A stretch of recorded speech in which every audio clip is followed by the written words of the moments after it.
Yung mga mahilig mag-edit dyan ng message doon sa Messenger, huwag kayong pakampante. Kung inaakala nyo na hindi na mababasa yung unang message nyo, dyan kayo nagkakamali. So kagaya na lang guys, dito sa concern ni Ma'am Angelica. Ang sabi niya dito, Ma'am Weng, paano ba malalaman kung ano yung message ng boyfriend ko na palagi niyang ine-edit? Ay patay tayo dyan. Yung mga ganitong senaryo guys, hindi ko nila lahat ha. Baka naman nagkamali siya ng tawag sa'yo. Kaya ine-edit niya palagi. Yung imbes na ang tawagan nyo is mahal, natawag ka na niyang honey, my love so sweet, o kaya sweetheart, pangga, mine, ano pa ba yung mga ibang tawag. Iba na yung natawag niya sa'yo.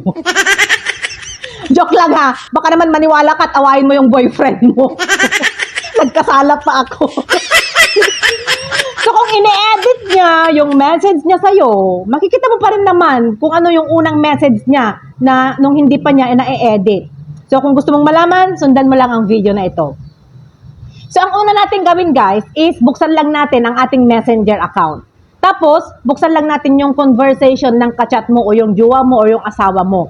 At kapag ganito na may nakasulat dito na edited, ang ibig lang sabihin niyan, inedit niya yung unang message niya sa'yo.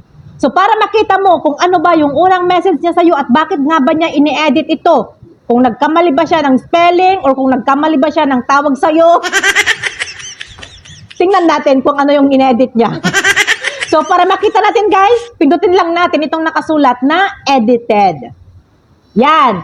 So dito guys, makikita nyo na yung original niyang message. O di ba? Wala siyang ligtas. Tapos, pindutin na natin ulit itong hide edits para itago na ulit natin itong original message niya, lalo na kung masakit ito sa mata.